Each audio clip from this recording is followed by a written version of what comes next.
Hello, everyone. While we are just filtering into the room, just going to give everyone a bit of a chance. I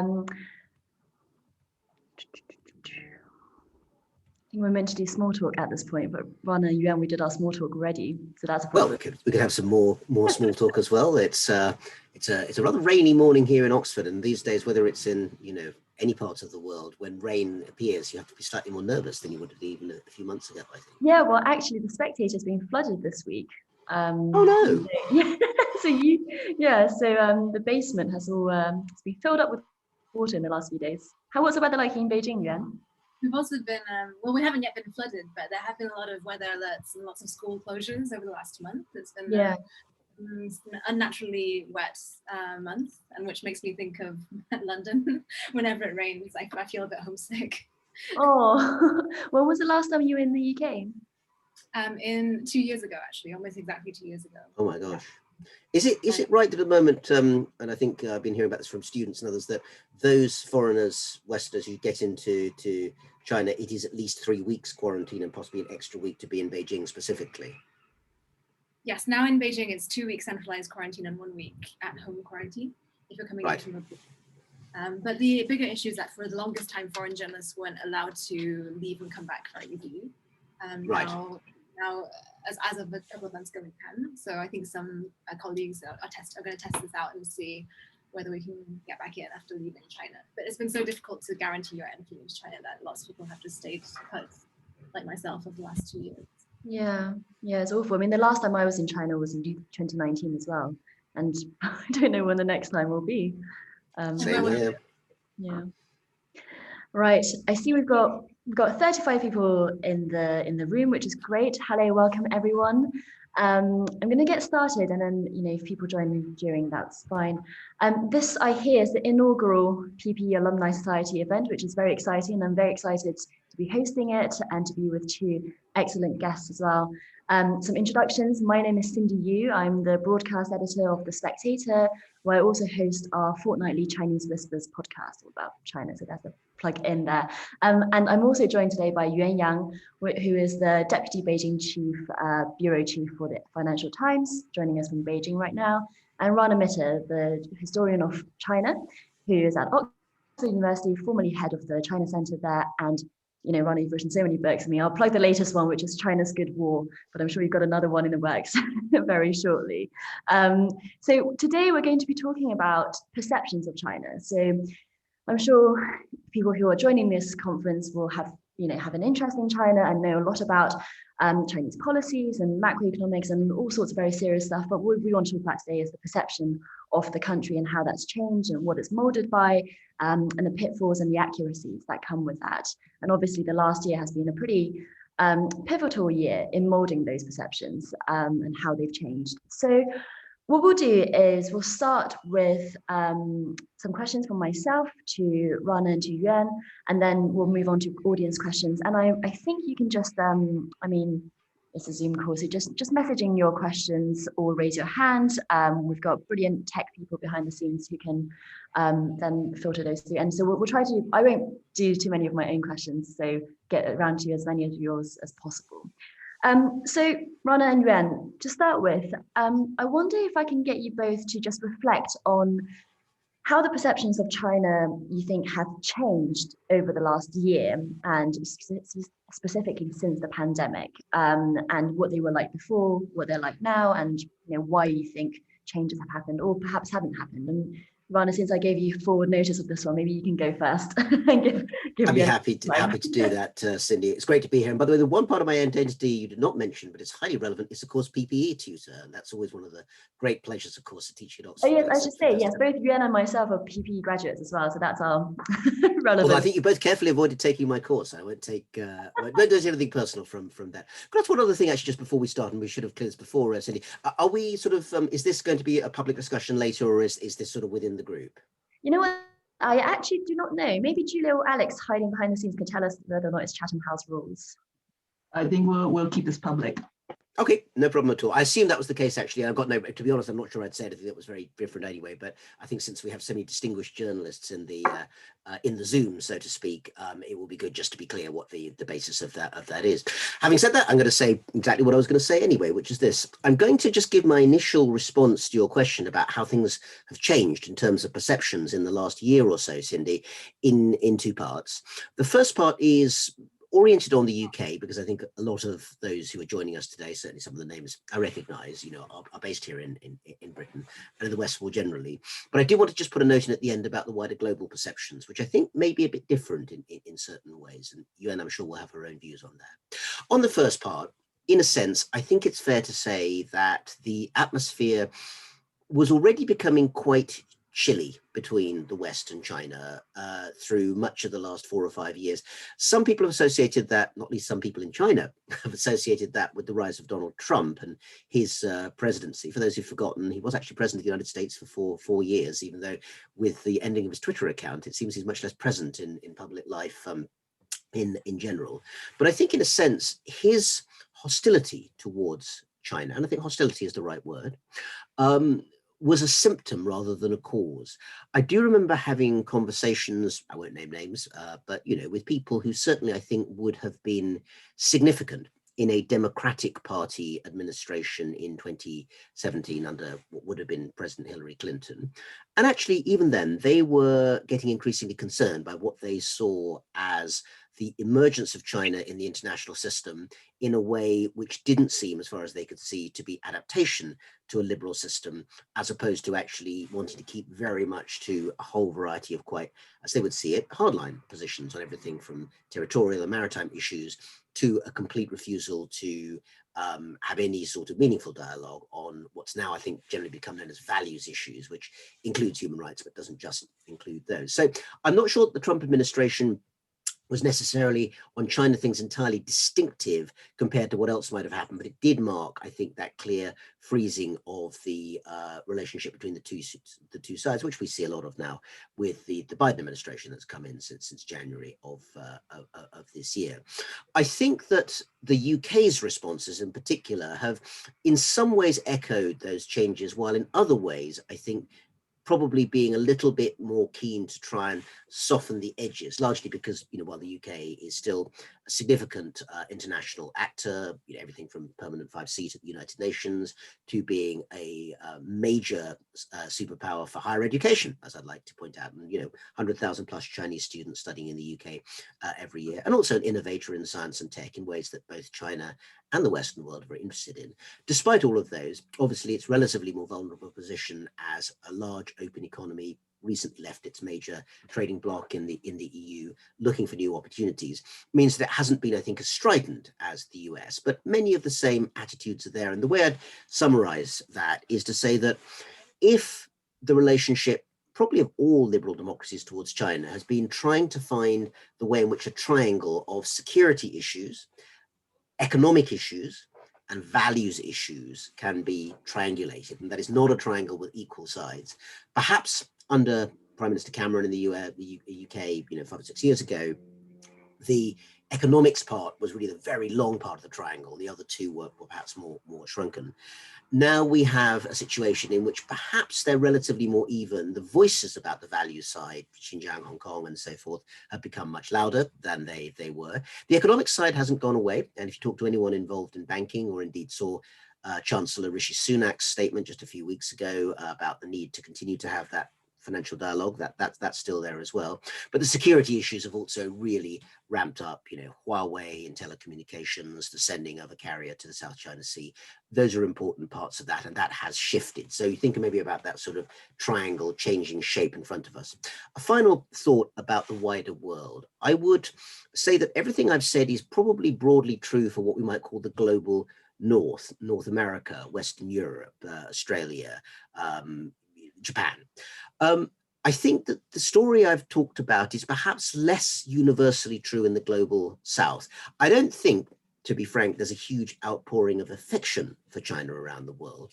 But it is true, I think, also that post-COVID vaccine diplomacy, and COVID, of course, has been one of the continuing game changers in the last year, has led to a different sort of reaction in other parts of the world. I've been noting that friends in Southeast Asia, Singapore, Malaysia, have talked about an uptick of favorability, at least in some ways, towards thinking about China.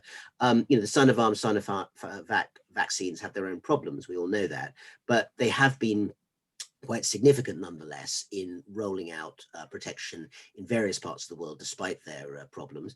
In terms of 5G telecoms, in countries like Argentina, which have gone through huge economic crises in the last 20 years or so, Argentina is a liberal democracy. It's not going to go back to being anything that's not a liberal democracy, I'm pretty sure. But actually, Chinese investment in 5G there has been rather welcome, because basically the internet was so sort of patchy in the last few years that the state had to take it back into kind of general control, just for economic reasons, not for reasons of censorship. So I think thinking about how the global South has perhaps got a more cautious and perhaps more permissive attitude towards what China has to offer is also relevant, as well as thinking about where we tend to sit in this conversation in the global North. Thanks. Brilliant. Thank you very much, Ryan. That's very extensive. And you're absolutely right about the global South. And my question, I think I wanted it to be deliberately vague so that you can take it wherever you want it to. And Yuan, over to you as well for your thoughts on that. Sure, and just by means of introduction, I've been here in Beijing for the last 5 years. Before that, I was in London, before that in Oxford, regrettably, although not in Rana's courses at Oxford. Which we deeply regret. And then before that, I grew up in Yorkshire as the child of Chinese immigrants to the UK. And so there is a kind of twin British and Chinese heritage and identity that I bring to my reporting on China. I think the way in which I'd like to answer this question is to look at the kind of two levels. One is the people on the ground in China and those who are engaged in international dialogue. And the second level is, as Ron also mentioned, the level of trade and business policy regarding China. On the ground, the most remarkable thing to see in Beijing is the shrinking of the foreign press corps over the last year, since the expulsion of around 18 American journalists last year, following this tit-for-tat retaliation, where the US shortened the visas of Chinese nationals doing journalism in the US, and some Chinese nationals who are not doing journalism, but who are working for state media in the US. And in return, the Chinese foreign ministry threw out these American journalists. Now, bearing in mind, if we think about the kind of total information and news consumption that somebody in London, for example, would consume about China, the vast majority of it is actually not written by people who are in China, and this twinned with the fact that as a result of COVID, people are more and more curious to know what is happening within China, means that we're at this very strange moment where the world's attention and thirst for information about China has peaked at the moment where the amount of people who are actually able to tell stories about China is also at a hopefully a short-term or a medium-term low. This also leads to the issue of the China stories about China being easily told by politicians as opposed to people who are in China, and also a lot of kind of secondhand reporting of China through the lens of what happens on Chinese social media, which is a fascinating and often hilarious world, but often not a good judge to represent what people in China are actually thinking and doing. And I'm sure we can go into those issues later. So I think the first thing I can definitely see is this twinning enthusiasm for a drive for more information about China at the same time that there has been an increasing blockage on information getting out of China that is objective and reliable. And that, of course, doesn't only happen at the level of the foreign media, but if you think about the presence of foreign multinationals in China, multilateral organizations, the kinds of soft information, soft knowledge that are relayed through these international organizations and international businesses, they've also been tremendously stripped of their ability to have international dialogue because of the COVID controls and because of the visa stoppages that the foreign ministry has imposed on foreign nationals coming into China over the past year, which has also in turn led to businesses pausing, postponing investment decisions and postponing placing people in China. I think a really interesting example of this that we saw is with the way that the WHO had to negotiate for its experts to enter China to do the COVID origins, study into the origins of COVID. And this is also at the same time that there's a hardening of lines around what foreign organizations are in the Chinese government's eyes allowed to say about China, so that businesses and multilateral organizations like the WHO here have to negotiate increasingly difficult tightrope act of telling the truth while also not falling foul of their domestic sentiment wherever in the world they're from, the US, Geneva, etc., and also, of course, the sentiment at home in China. And this is perfectly represented by Tedros, the Director General of the WHO, both being bashed by people outside of China for initially seeming to applaud China's political system as a reason that it was able to respond so effectively to COVID. And then later being thoroughly bashed within China after suggesting that it was worth investigating whether there was a lab leak at the origin of COVID. And of course, he's really kind of been put through the ringer on both sides. So that's kind of at the human level of people coming in and out of China, of dialogue and international exchange about China. I think these are the human blockages that are happening. At the level of business policy and government policy, I'll just mention one thing in addition to the Huawei examples that Rana mentioned, since I primarily cover tech in China, is I see also at the points when large companies in the US or the UK or across Europe are facing their own regulatory pressures at home, China has actually started to become a convenient scarecrow to use for lobbying. And this is actually something that I think is quite fresh and has not been, the case as much as in the last year, especially with big tech in the US. There have been multiple other nations being put in this position, for example, Japan, during the industrial rise of Japan in the 80s and in the 80s. But the logic usually goes that a company afraid of regulation will point to China as an example of a competitor that will take the US's glory if regulations against tech companies in the US are not loosened. And this is a really fascinating way that China has started to become invoked now as a threatening superpower, as well as a pure competitor. So these, I think, are the changes that really strike me on the ground of last year.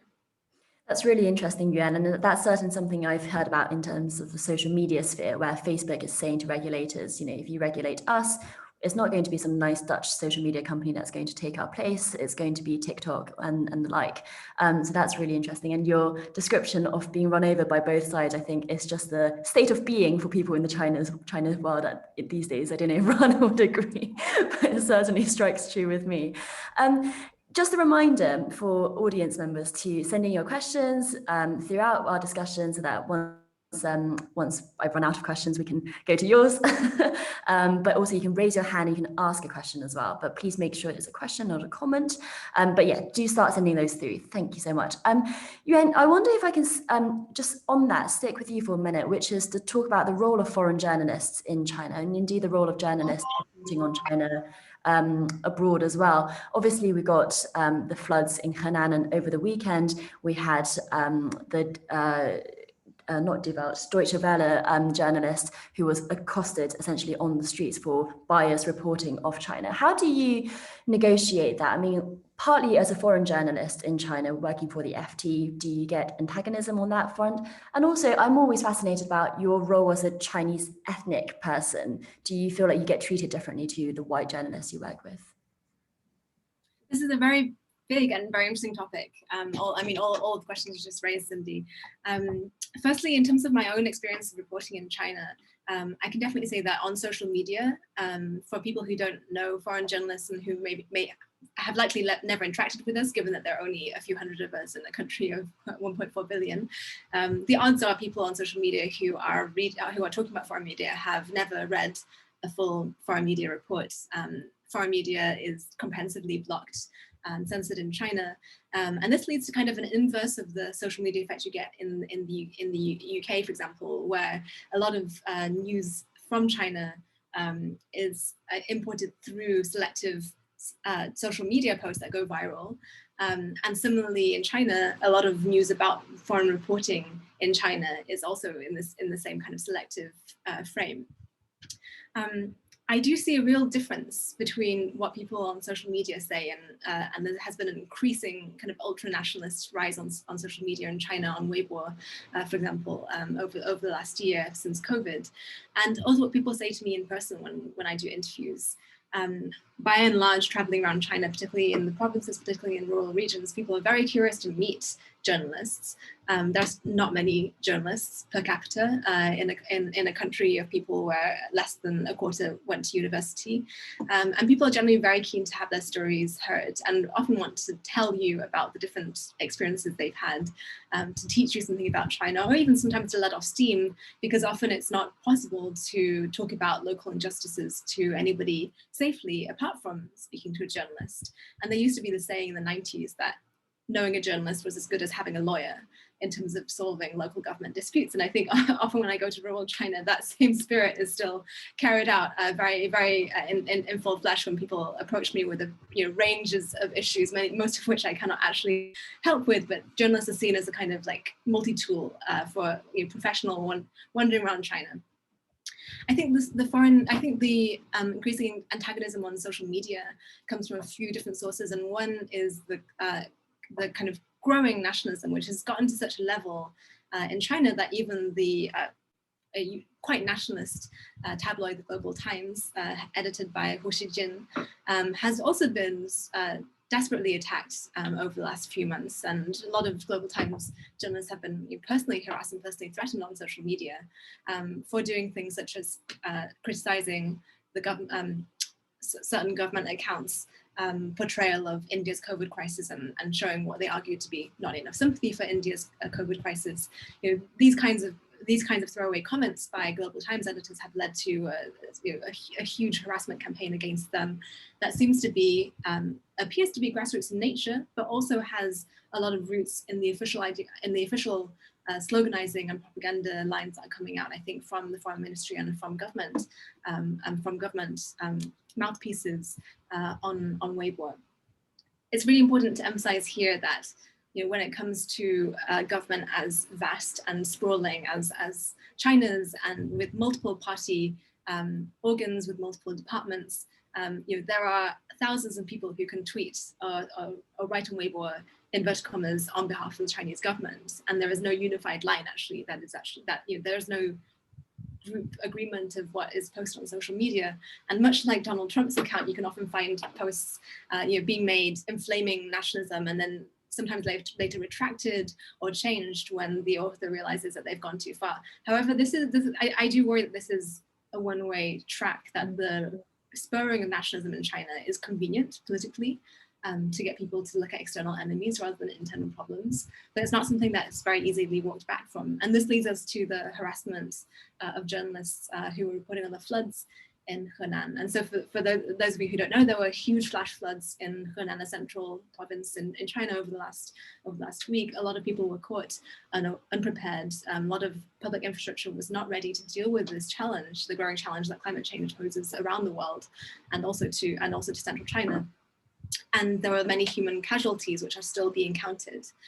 Now, what happened was that when foreign journalists went to interview people affected by the flooding in Henan, messages were sent around on social media saying, "Don't speak to foreign journalists." At one point, the Communist Youth League in Henan said, if you see this guy posting a picture of a BBC reporter, then you should report his whereabouts to us. And there was, even after the event, huge amounts of social media harassment and even death threats made against foreign media in Henan. And this has happened at the same time when many foreign media who are on the ground and who just happened not to surface to the level of that kind of social media crisis were dealt with very hospitably by people who really wanted to tell their stories and their experiences of the floods in Henan. The question, though, is how far will that nationalist trend go, and how much can it be de-escalated? There's this idea of 家丑不在外摇. So, you know, your dirty laundry, don't put it outside. And that's the problem with talking to foreign journalists, isn't it? You know, your domestic media might want to report in, that might be okay, but you can't let the Westerners know about our problems. And that's what Fang Fang, the diary of the Wuhan diaries, got into trouble for as well, because so many Chinese people enjoyed her account of the lockdown in Wuhan, but when she said she was going to be publishing it in English, that was when the problem arose. And Rana, feel free to comment on any of that, but also I wonder if you can talk a little bit about the official line that Yuan just talked about. How does China want to be seen, and what are the mechanisms for its molding its own story? Is it just wolf warriors? And if so, where does that leave all of us? Yeah, no, that's a really important part of the question. And first of all, just to say that, you know, it's fascinating getting Yuan's insight from, you know, being inside China. We're now in this weird world where, to some extent, people who have got into China from the outside world can't get out, but have a really privileged view in terms of seeing what's going on the ground. And the rest of us who would love to see what's going on the ground are, you know, kind of looking forward to some point later in this decade when it's going to be possible to get back in. Again, I was actually just speaking yesterday to a British student, in fact, who is going to go on a study program to China. I think it's finally being opened up, but he is looking forward, if that's the right word, certainly looking into the near future of about a month's quarantine before being able to get to his course. And I'm sure that's quite typical. So yeah, in terms of the story that China's trying to tell, I have a sense of a sort of unified approach on the surface. And under the surface, there's an awful lot of argument going on in a variety of areas. So let me tell you how it seems to me, and I'd be fascinated to hear, you know, Yuan and others perhaps say if that seems right or not. And first of all, it seems to me that conceptually, there's been a shift in the last few years, and it's a shift that hasn't really been fully worked through. This is what I mean by that. For a very long time, the story that China told about itself was, in some senses, about being a very large, unique, distinctive country, which couldn't be criticized or be given a hard time because it has, and many on this call understand this phrasing, 有中国特色的, you know, in other words, it's got something with Chinese characteristics, you know, it's an economy with Chinese characteristics, or a society or socialism. That's the commonest use of the phrase, socialism with Chinese characteristics, which look a lot like capitalism, actually, to many of the rest of us, but, you know, a different term to be used for it. And of course, as Deng Xiaoping, and amongst others, would pointed out, socialism in its proper sense is not meant to be a system where everyone's poor, but where everyone's actually well off. So logically, there isn't necessarily a gap there. Fine, fair enough. But a few years ago, certainly within the 2010s, if not before, the move started to become more notable, perhaps even actually really since the end of the financial crisis, or the start of the financial crisis hasn't really ended yet, in 2008, that China was actually also an actor with a global message, a message to the wider global community. And this has taken many forms. I mean, the current one is the phrase, you know, community of common destiny, or some different version of that particular formulation. But broadly speaking, an idea that actually there is, and another phrase that you hear sometimes, Chinese wisdom, that can be used to actually give a message, not just within China's borders, but actually to the wider world, a message largely about, if I had to summarize it, and sometimes I do have to summarize it, a sort of authoritarian welfarism, you might say, the idea that actually collective values that can raise collective prosperity are more important and should be prioritized over, in particular, individualized rights, which may be also portrayed as being sort of selfish and inward looking rather than necessarily for the collective good.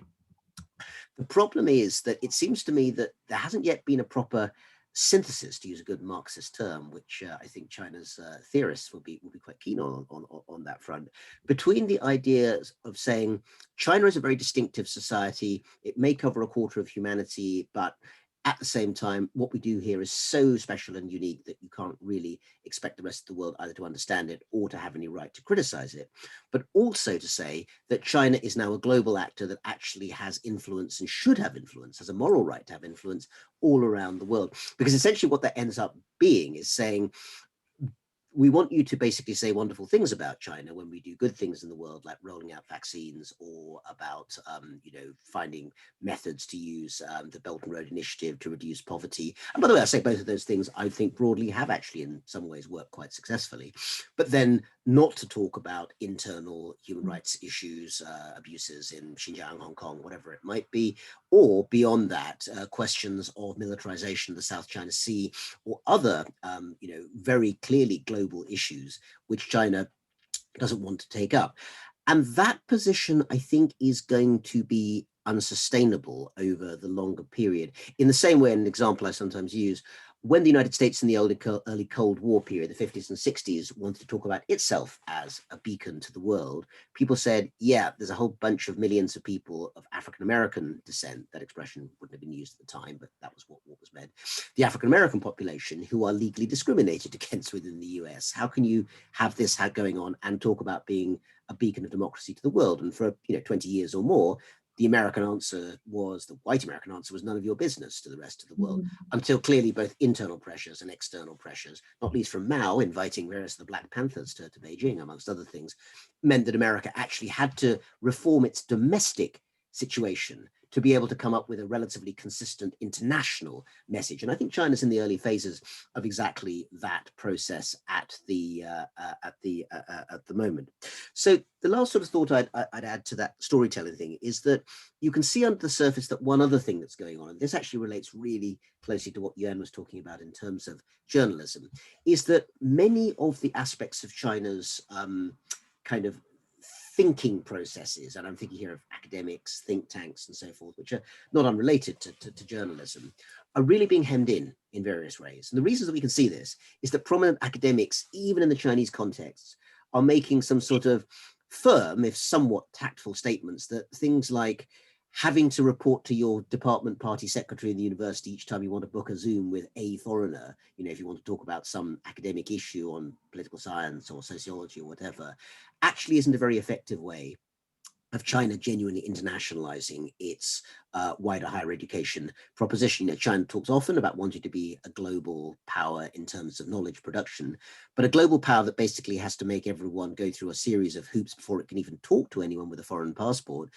is clearly not going to make any great progress in that area. So I think that even within China itself, on everything from whether China's confrontational diplomacy is working, we know there are foreign policy elite debates about that, to the idea of simply whether or not China during the pandemic period can keep its overseas contacts up because of internal restrictions within China, nothing to do with foreigners not wanting to talk to the Chinese. We're all very keen to do that.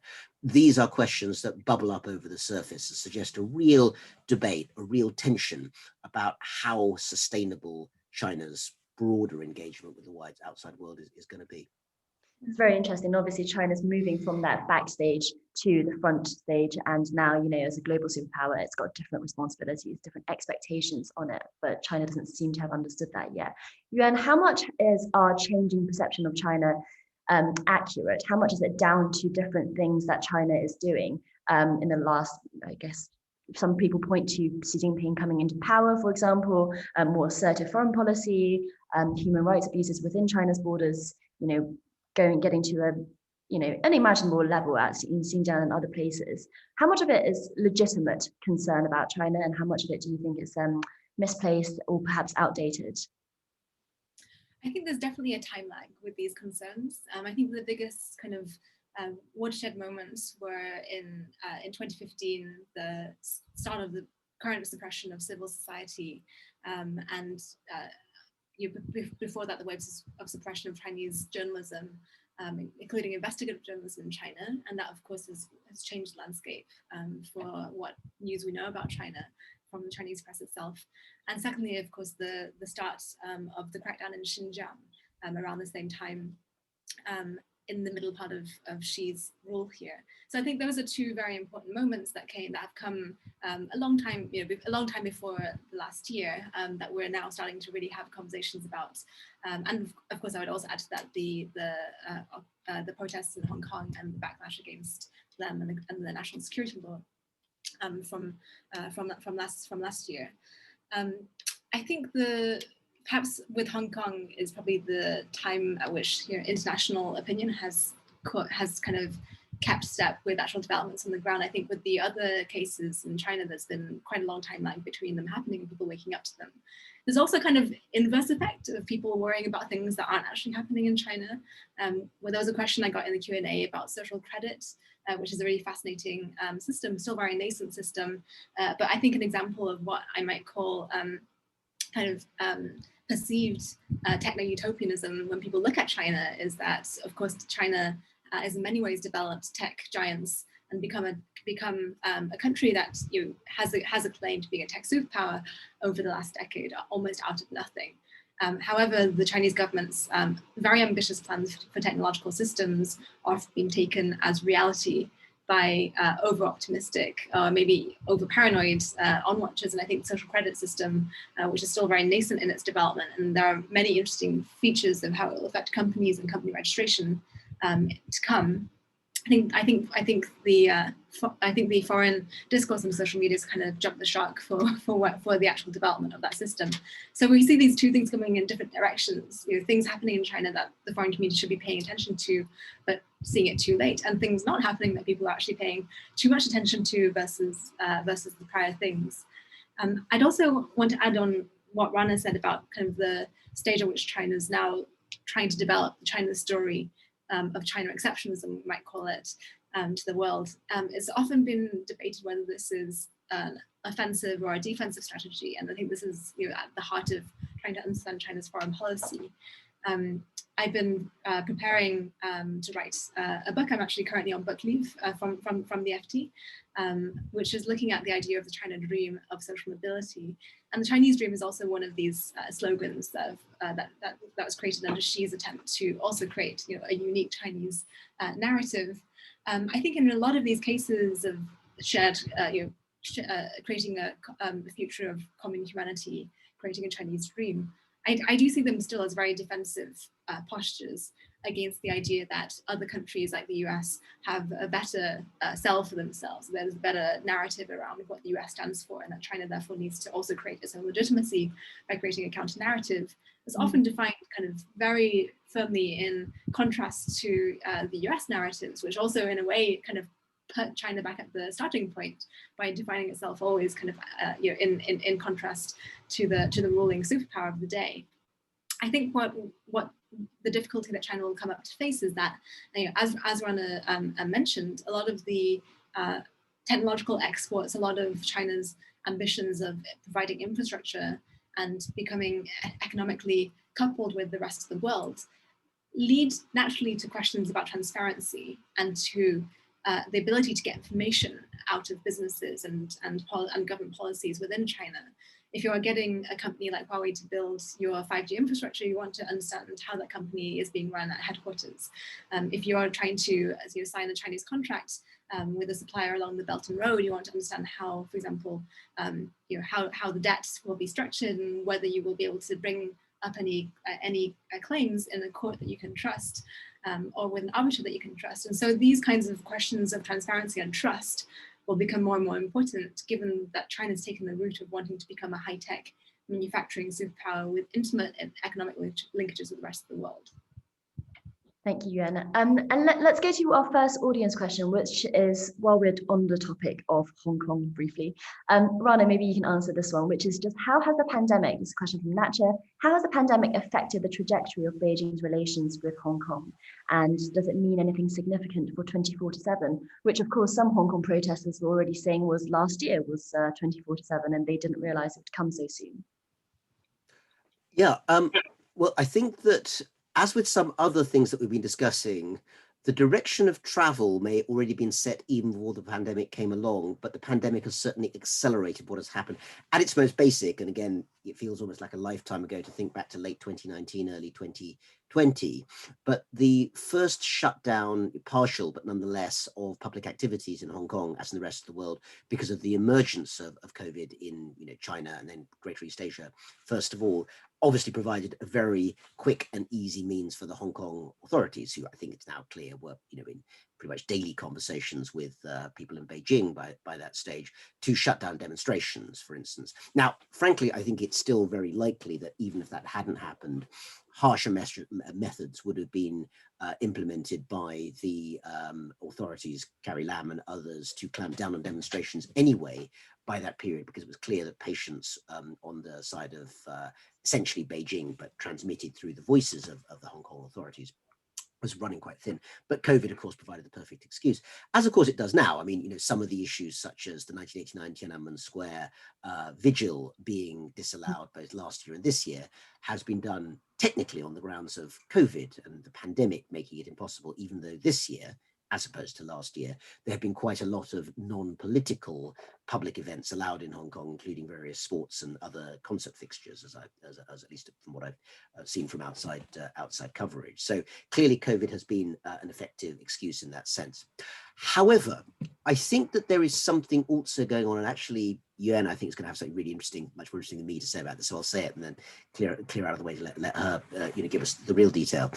I think the development which has been going on for quite some time about the integration of Hong Kong into a reimagined Greater Bay Area in southern China is one of the longer term phenomena that doesn't have anything very much to do with the pandemic, but has a lot to do with where I think the central authorities in China, the party, and Xi Jinping, I suspect, wants Hong Kong to be going in the medium term towards 2047.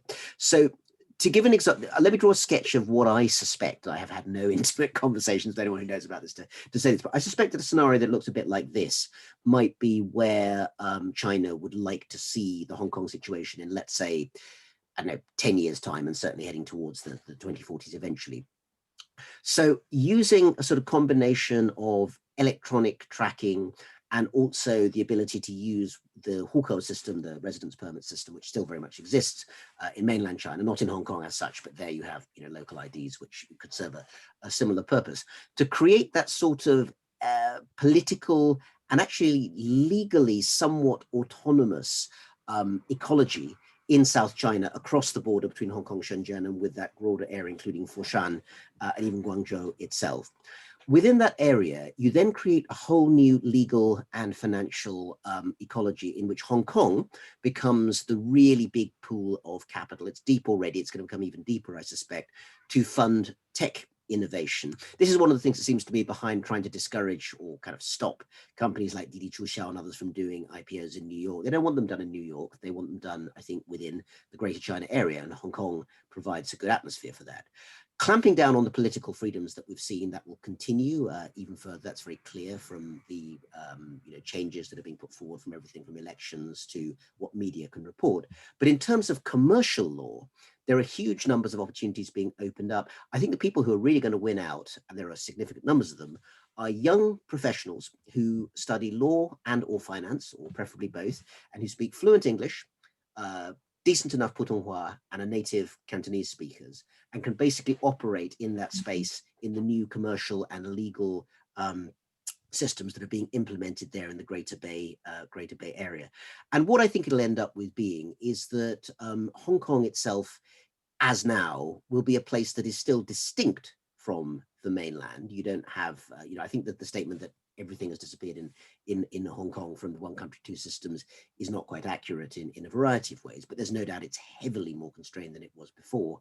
But the real aim, I think, is to try and create something that actually will create a sort of autonomous ecology, which is obviously connected very strongly to the mainland, but isn't quite a smooth travel all the way from Hong Kong right into the center of China, but sort of stops at the edges of that Greater Bay Area. That's what I have a sense of what's going on in the short term. But would love to hear the inside view from Yuan on this.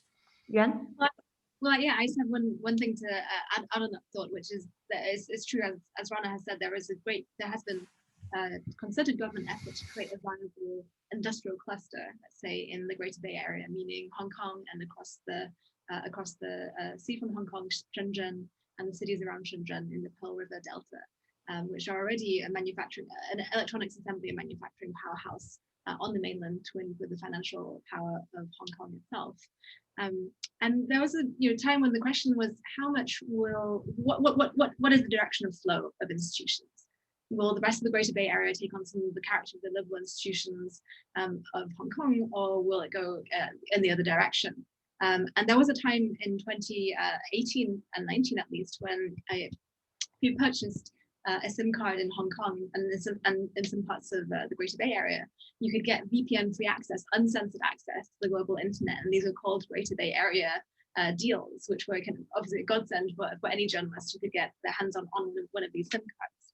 To go along with that example of starting to liberalize a kind of free internet zone in the Greater Bay Area, I think we're now seeing potentially the flow in the opposite direction, that through the anti-doxing law, through the national security law, there'll be more and more pressure on internet companies in Hong Kong to start censoring on behalf of the government.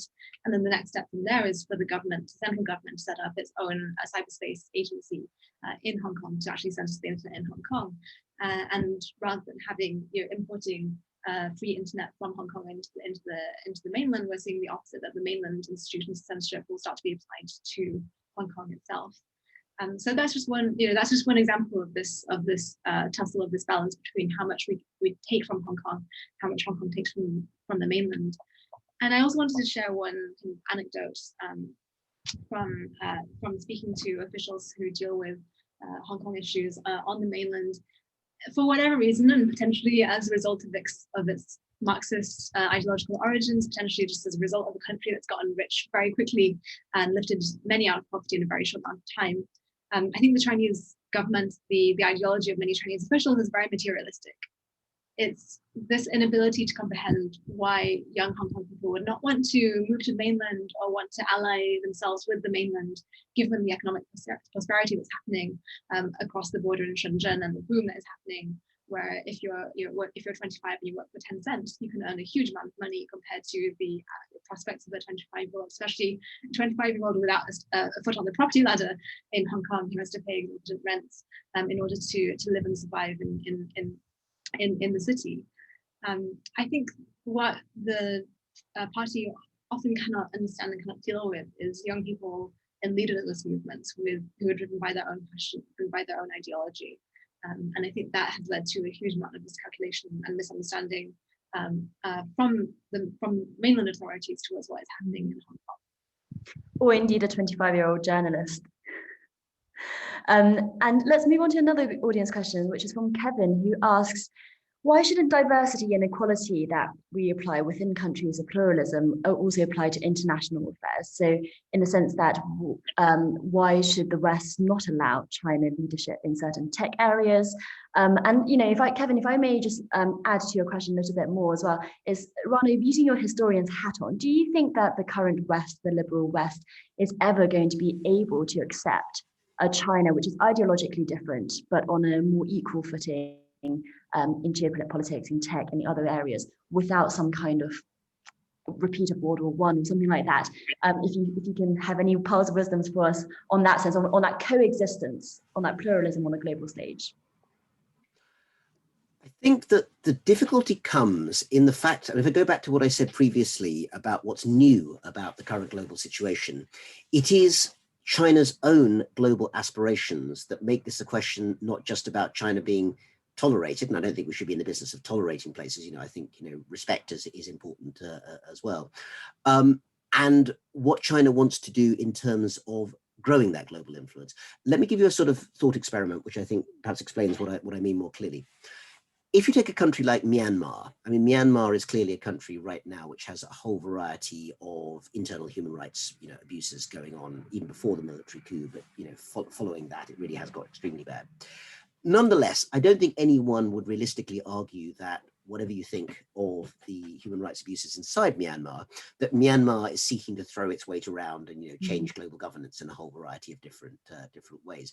And therefore, there is a frankly cynical but logical view that and to some extent, actually, it's China's, kind of ultra realist view, which is that what goes on inside people's borders is that country's own business, and it's not for other countries to tell them what to do. And there's an element of that, I think, in Kevin's question, if I may say so.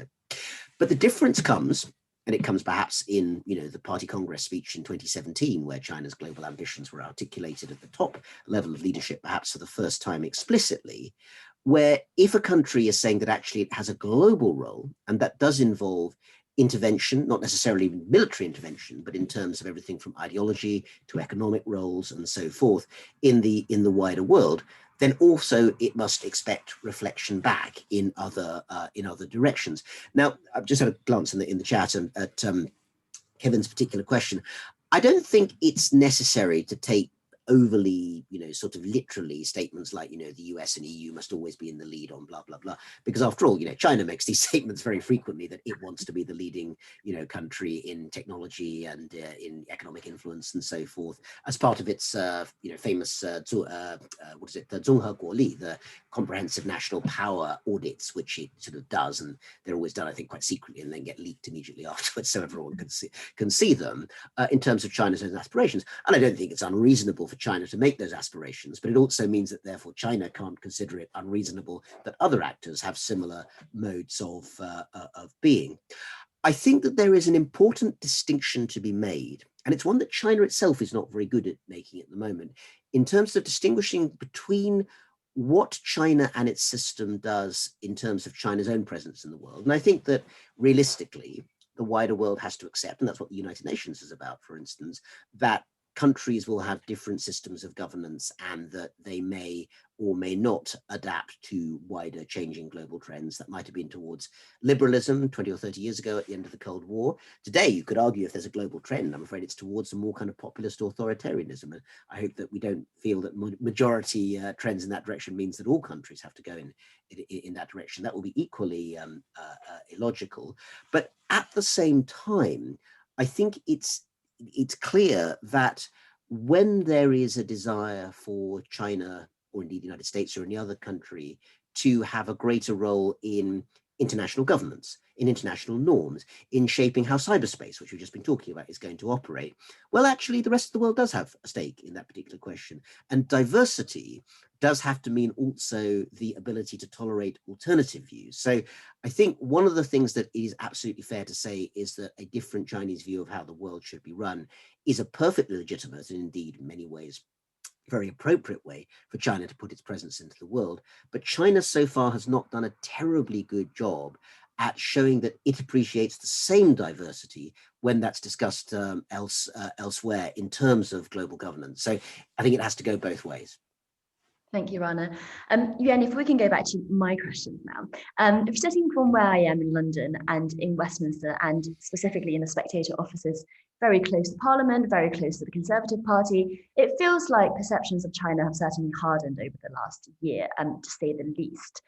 Do you think that people in China, the journalists that you talk to, the public, members of the public that you talk to, the government officials that you talk to, have they cottoned on to how differently the West is now seeing China? Do they realize the impact of statements from wolf warriors, for example, and how they would be going down? And do they really understand what the West's problem is with China? I think that it depends on which level of government you speak to and whether it's a formal or private meeting.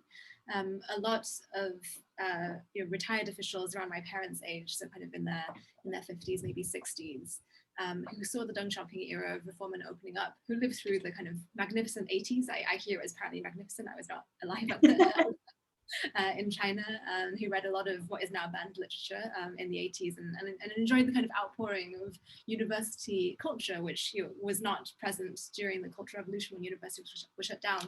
I think that band of people I can characterize as generally very liberal, at least in terms of political institutions, although they may have the different views about economic governance. Are very pessimistic about the direction of wolf warrior diplomacy.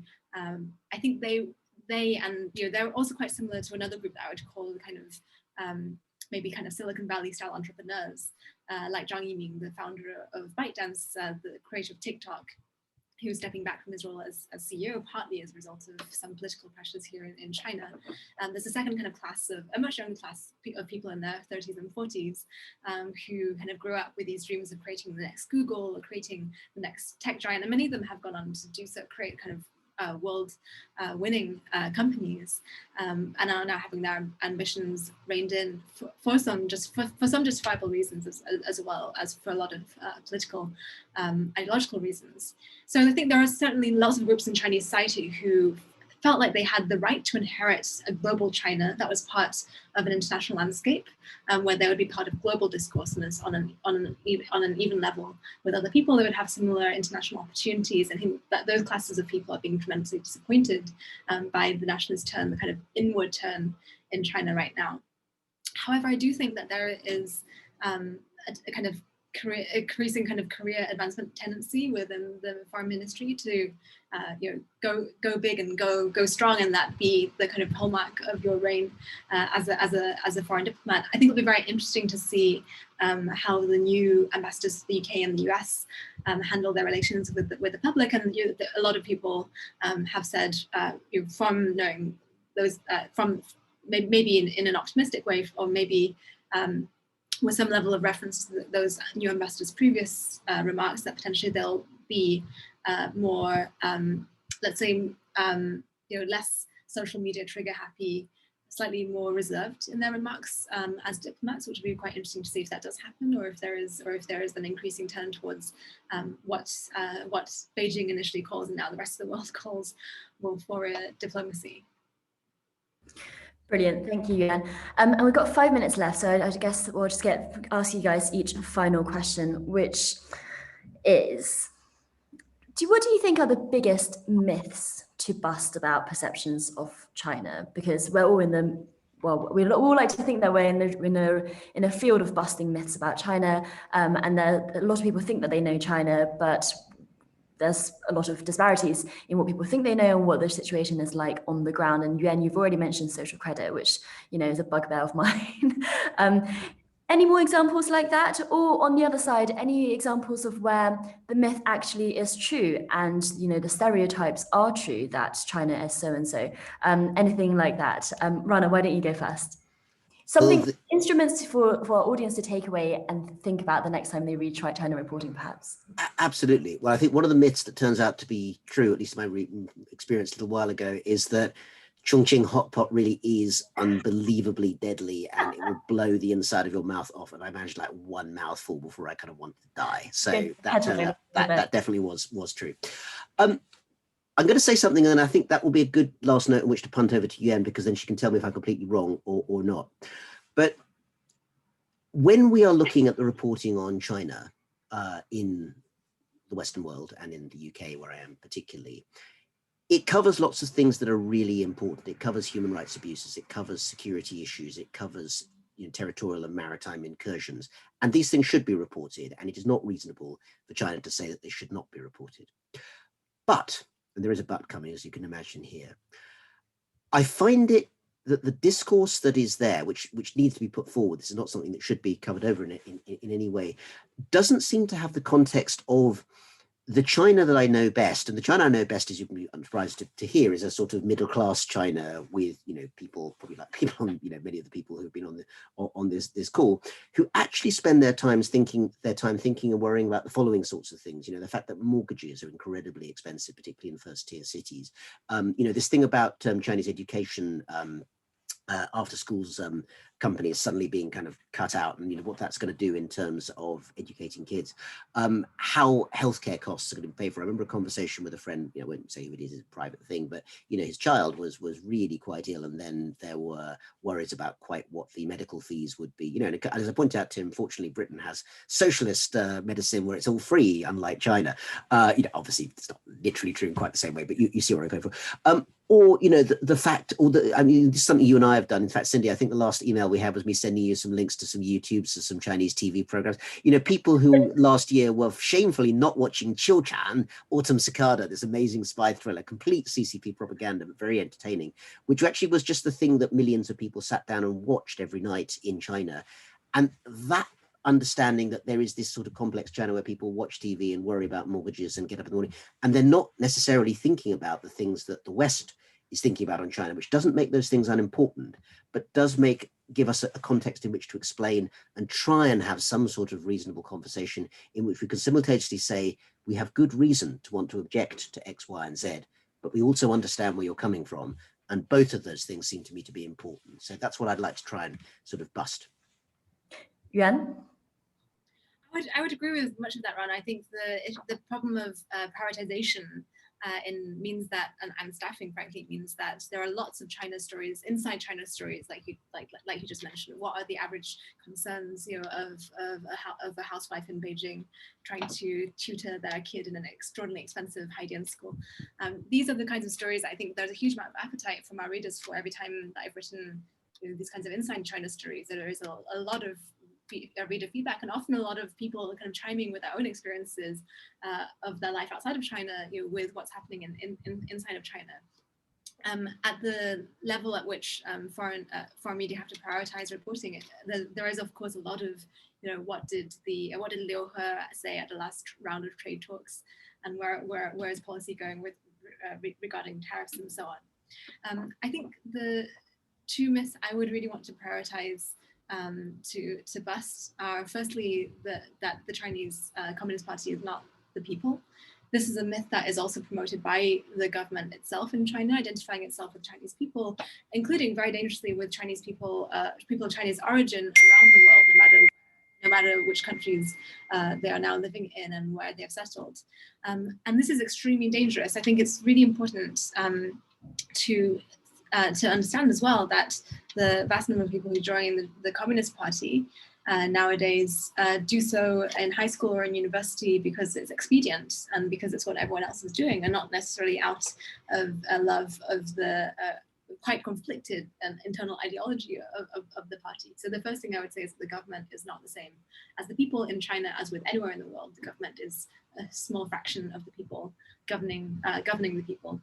And the second thing I would also really emphasize, which Rana queued up perfectly with his hotpot example, is that the amount of internal diversity within China, both in terms of conflicts between local governments, different regions, and their priorities, which are often in tension, and often the provinces are put into this kind of economic competition with each other for attracting investment and attracting skilled labor, means that China is not one story. China is potentially 33 very, very distinct stories. The experience of somebody living in Xinjiang versus the experience of somebody living in Shanghai, these are two completely uncomparable situations. And the level at which you engage with China depends a lot on the geographic region at which you're engaging with. And so on that note, I would also want to add that despite the terrible nature of Chongqing hot pot, if you go next door to Sichuan for Sichuan hot pot, I definitely recommend on this call.